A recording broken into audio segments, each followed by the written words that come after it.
नमस्कार दोस्तों, स्वागत है आप सभी का हमारे YouTube चैनल एग्ज़ाम बार में। आज का जो टॉपिक मैं लेके आया हूँ वो है प्रोजेक्ट चीता। और इस टॉपिक को लेके आने का केवल एक ही रीज़न है, इनकी लगातार हो रही मृत्यु। तो आज के इस वीडियो में हमारे आरओ एआरओ और पीसीएस के एग्ज़ाम के लिए कौन कौन से इम्पॉर्टेंट पॉइंट्स निकल के आ रहे हैं इसके बारे में हम देखेंगे। तो देर न करते हुए दोस्तों आज का वीडियो यहीं पर शुरू करते हैं। चीता बिल्ली की सबसे पुरानी प्रजातियों में से एक है। ये अधिकांशतः उप सहारा अफ्रीका और एशिया में पाए जाते हैं।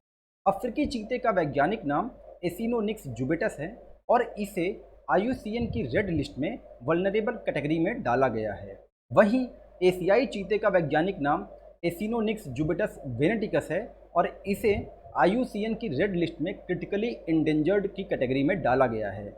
ये दोनों पॉइंट एग्जाम के पॉइंट ऑफ व्यू से बहुत इंपॉर्टेंट है, आप इसको ध्यान में रखेंगे। चीता दुनिया का सबसे तेज़ दौड़ने वाला जानवर है। अब आगे बात करें प्रोजेक्ट चीता के बारे में, तो भारत में चीता का अस्तित्व 70 वर्ष पहले ही समाप्त हो चुका था। मध्य प्रदेश में कोरिया के महाराजा, कोरिया अब जो है छत्तीसगढ़ में आता है। मध्य प्रदेश में कोरिया के महाराजा रामानुज प्रताप सिंह देव ने अपने रियासत के रामगढ़ इलाके में 1947 में देश के अंतिम 3 चीतों को मार डाला था।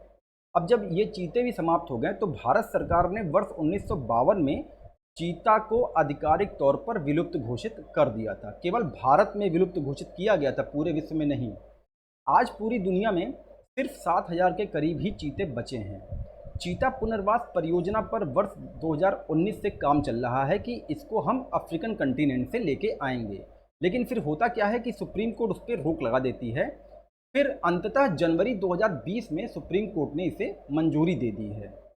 भारत में चीता पुनः वापसी परियोजना औपचारिक रूप से 17 सितंबर 2022 को प्रारंभ हुई। 17 सितंबर मोदी जी का जन्मदिन होता है, जिसका उद्देश्य चीतों की आबादी को बहाल करना था, जिन्हें वर्ष 1952 में विलुप्त घोषित कर दिया गया था।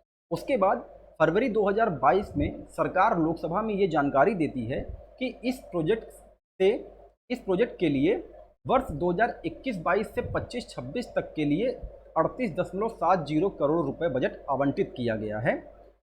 आगे बात करें प्रोजेक्ट चीता के तहत कुल 20 रेडियो कॉलर वाले चीतों को दक्षिण अफ्रीका और नामीबिया देश से कूनो नेशनल पार्क में स्थानांतरित किया गया।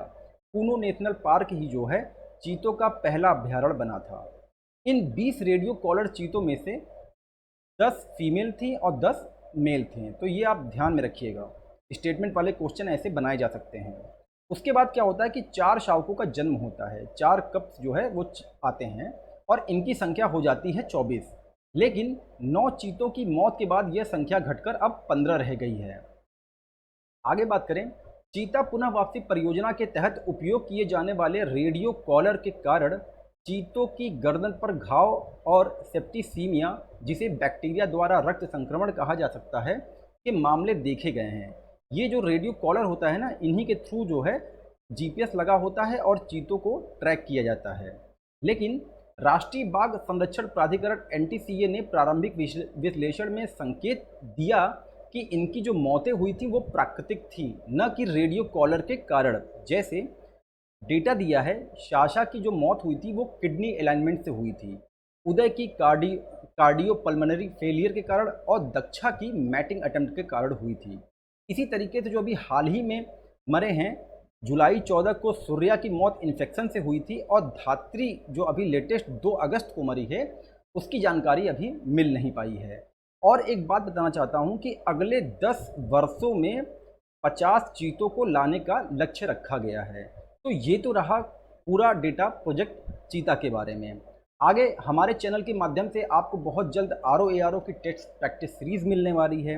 डेली इंपॉर्टेंट टॉपिक आपको दिया ही जा रहा है, करंट अफेयर आपको मिल ही रहा है। साथ ही इस संडे से weekly current affair based test होने वाला है और अक्टूबर के बाद PCS 2024 PT special test series भी कराई जाएगी। अगर आपको ये वीडियो पसंद आया हो तो प्लीज़ लाइक करें, कमेंट करें एंड सब्सक्राइब करें और अपने दोस्तों को इस चैनल से जोड़ने के लिए ज़रूर बोलें। मिलते हैं दोस्तों अपने अगले टॉपिक के साथ, तब तक के लिए नमस्कार।